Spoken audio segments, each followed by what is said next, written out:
está em você. Fala para quem está do seu lado, a promessa está em você. Fala com autoridade, fala, a promessa está dentro de você. Irmão, guarda isso. Dentro do design de Deus, design vem de desígnio. Toda forma tem um propósito. É por isso que a gente está vivendo um tempo. Eu queria ter mais tempo para a gente discorrer sobre isso, mas alguém está recebendo? Eu vou fluir com a próxima parte dessa mensagem à noite. Se você quiser fazer dobradinho ou assistir online, eu creio que vai te abençoar também, amém? Uma das coisas que a gente está vendo nos dias de hoje é uma destruição de princípios fundamentais. É uma destruição de tudo que hoje é considerado tradicional. Então a estrutura familiar tradicional, aquilo que a gente considerava belo, tudo isso está sendo questionado, tudo isso está sendo ressignificado. Então, se você pegar, por exemplo, o período do Renascimento, os artistas, eles faziam coisas que tentavam expressar de alguma forma a grandiosidade de Deus, do seu reino, dos céus. A gente tem pinturas, a gente tem obras como, por exemplo, a Capela Sistina. A gente tem algumas coisas que fazem parte desse período renascentista em que você exaltava o belo. A arquitetura, você pega a arquitetura gótica, por exemplo, das catedrais. Olha que interessante isso. A arquitetura gótica, ela começou a criar entre os arquitetos da época um desafio para que pudessem fazer uma estrutura cada vez mais alta, porque quando você entra numa catedral, essa arquitetura que te leva a olhar para cima, isso faz com que o espectador ele seja impulsionado a se inclinar a olhar para os céus. Então a ideia de uma arquitetura gótica é que as pessoas, quando iam para cultuar ou para estar dentro de uma missa, por exemplo, eles entravam e a arquitetura te levava a olhar para os céus. Havia uma beleza em tudo que era construído. Alguém está comigo? Diga amém. A gente olha para os dias de hoje e o belo está sendo não só questionado, como ele está sendo destruído. Vai desde as calças rasgadas até a gente comprar roupa que elas já chegam velhas, mesmo sendo novas.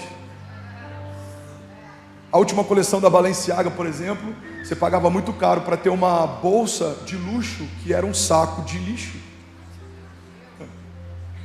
O que é isso? É uma desconstrução do belo. Você está comigo? Diga amém. Vocês estão aqui ainda?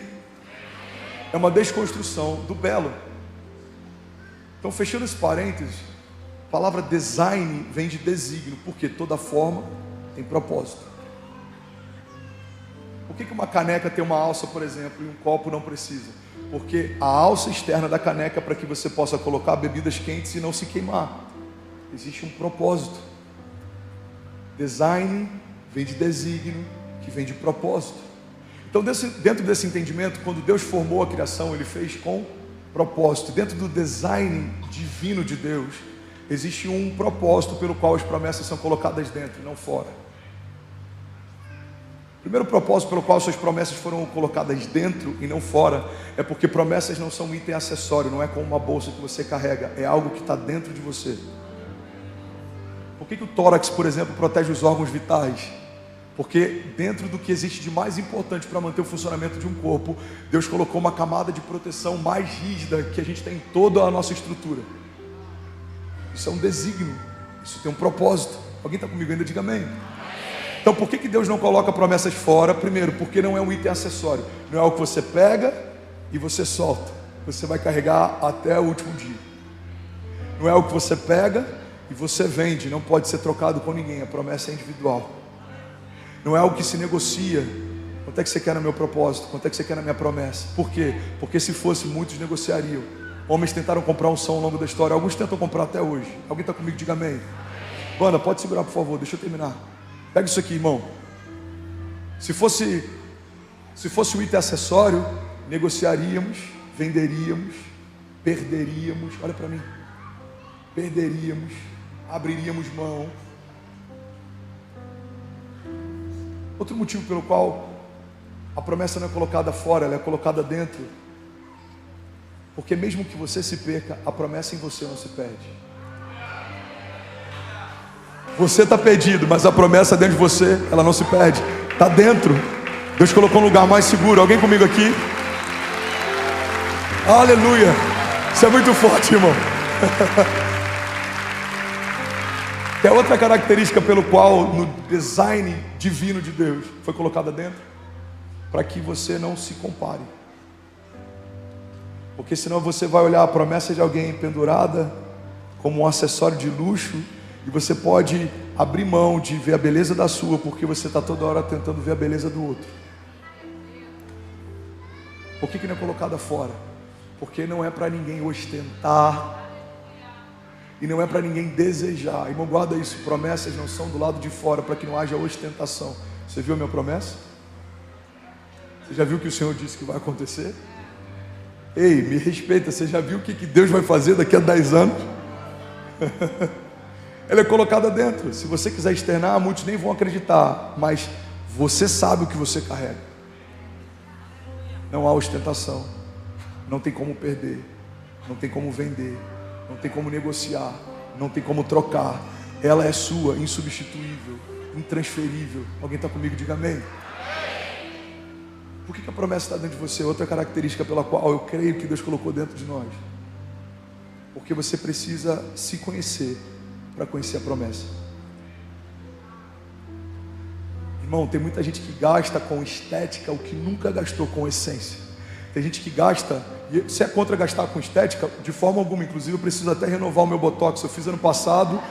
Irmão, isso é de Deus, tá? Eu nunca tinha feito, eu fiz ano passado. Agora que ele venceu, que eu estou vendo a falta que ele faz. É complexo. Agora olha para cá. Problema zero de gastar com estética. Agora, problema total se você só gasta com estética. Você não conhece as promessas, você não conhece a palavra, você não se aprofunda em conhecimento, você não entende os princípios pelos quais o reino que você crê e faz parte são sustentados, você não entende sobre princípios da fé, você, por exemplo, não faz o carisma, ou você não faz parte de um GC, ou você não medita na palavra, mas sabe tudo sobre creatina, sobre whey protein, sobre dieta paleo, sobre... O pastor está dizendo que não precisa cuidar do corpo, por isso você está gordinho. Não, irmão, eu estou gordinho porque eu estou desleixado. O que eu estou dizendo é, mais importante do que gastarmos com a estética que todo mundo vê, é gastarmos com a essência, porque isso é quem a gente de fato é. Alguém está comigo? Diga amém. Por que a promessa é colocada dentro? Porque você tem que persegui-la, buscá-la, você tem que conhecer a você para conhecer a promessa.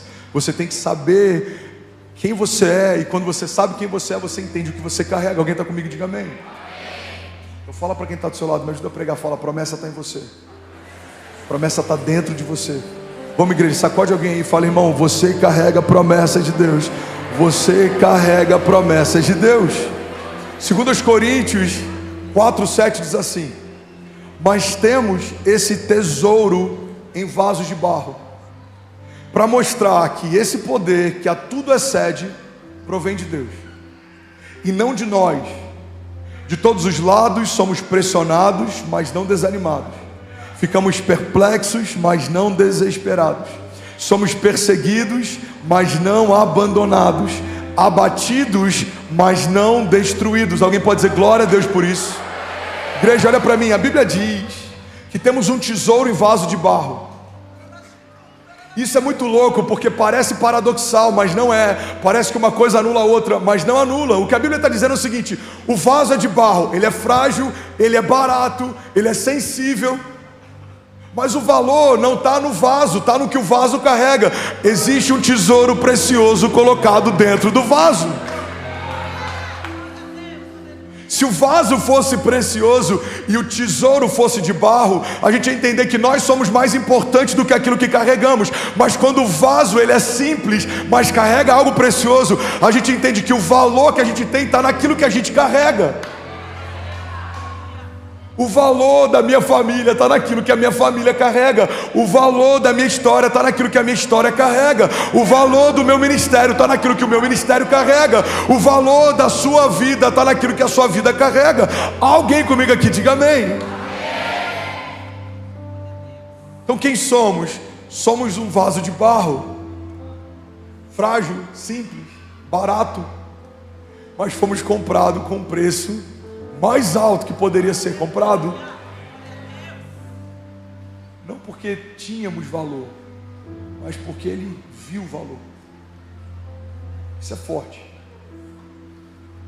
Você vai num leilão de obras de arte, quanto custou aquela canvas, aquela tela? Sei lá, R$1.000, R$2.000. Quanto de tinta? 2.000, 3.000, depende da tinta que foi usada.